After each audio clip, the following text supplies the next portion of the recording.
Queridas irmãs, queridos irmãos, boa noite. Desnecessário pedir desculpas a corações generosos que já estão acostumados a compreenderem o próximo nos seus atrasos, não apenas evolutivos, mas também em relação aos trânsitos que nos prendem aqui e ali.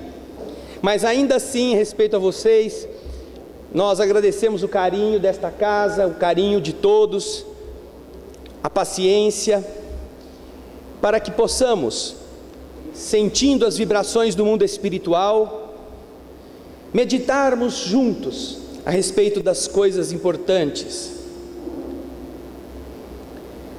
Temos lembrado, nas últimas vezes que nos temos dirigido aos ouvintes, aos irmãos, irmãs, pelos diversos meios de comunicação, que os processos de transformação da humanidade são constantes. Eles se encontram previstos desde muitos séculos, reforçados por visões de profetas, reafirmados pela postura magnânima e generosa de Jesus, que em todas as suas passagens do Evangelho não poupa expressões acerca da salvação. E ao falar sobre este tema, não apenas encaminha o ser humano ao futuro, mas como se estas questões já estivessem na pauta para aquele tempo. Ao invés de criticar os que erram, recomenda, aconselha, orienta. Nós encontraremos no Evangelho uma infinidade de passagens falando sobre a questão de uma salvação que, quando Jesus a ela se refere,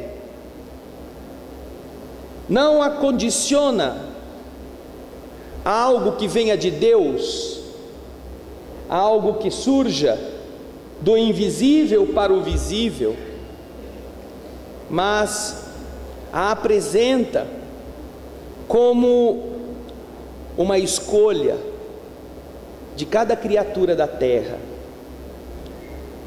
Iludem-se os homens que imaginam que precisam ser amigos deste ou daquele espírito elevado,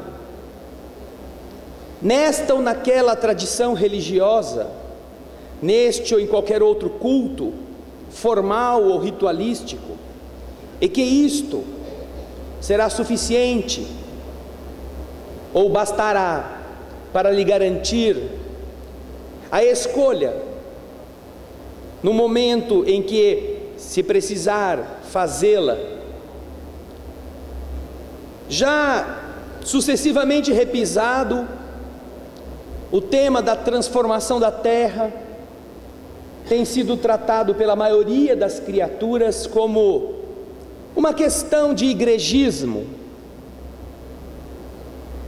uma proposta fanática, até porque muitos que falam deste tema usam estas passagens para tomar alguma coisa dos outros, para intimidar consciências culpadas e fazer estas consciências abrirem os bolsos e os cofres, como se fosse disso que dependesse, que cada um encontrasse o caminho que vá garantir-lhe uma situação melhor. Por isso, esta temática, levada à ironia pelos cartunistas, levada aos extremos pelos religiosos de todas as correntes religiosas, acabou transformando uma coisa que é muito importante em uma conversinha de malucos e como uma interpretação de um simbolismo que na verdade não deve ser levado a sério. Ainda ontem falávamos aqui em São Paulo, na USE, em Santo André, a respeito disto.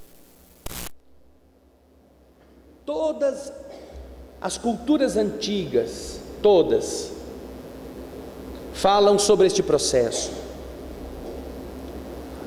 Os mais veneráveis representantes de culturas que são, às vezes, até opostas no tempo e no espaço geográfico, reafirmam os mesmos eventos.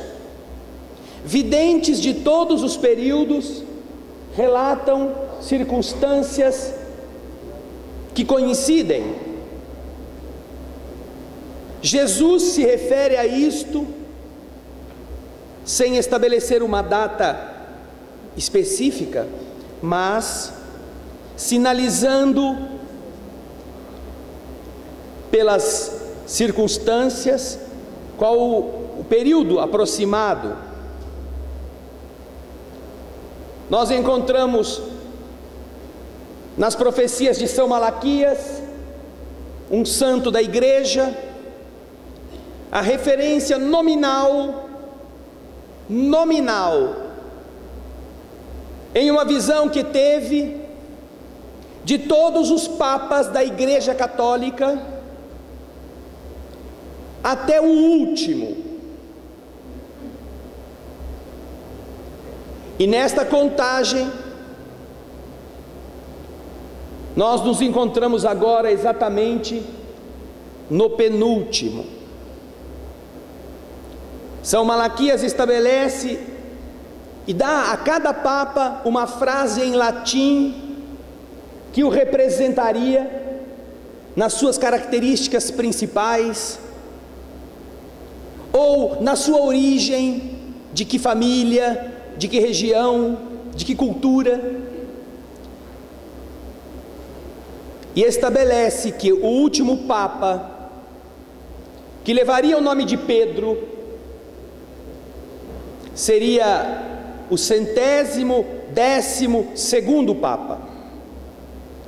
E o Papa atual, Bento XVI, cujo dístico latino atribuído a ele por São Malaquias é da glória da oliva, é exatamente o 111º. Considerando que não se trata de um Papa jovem e que a expectativa de vida não é a mesma que era de João Paulo II, é significativa a profecia de São Malaquias. Os maias estabelecem esse mesmo processo, definindo no seu calendário um período em que o tempo já não era mais contado, apontando para a mesma época. E esta mesma época é exatamente a época em que nós escolhemos para viver. Jesus fala sobre a salvação, fala sobre essa passagem. A maioria de nós já ouviu algumas coisas a respeito, mas não ligamos não fazemos as conexões adequadas. Nós já ouvimos, por exemplo, e é matéria do Evangelho segundo o Espiritismo, aquela passagem em que nós sabemos que um Senhor se senta e, olhando para o seu rebanho, começa a apartar uns dos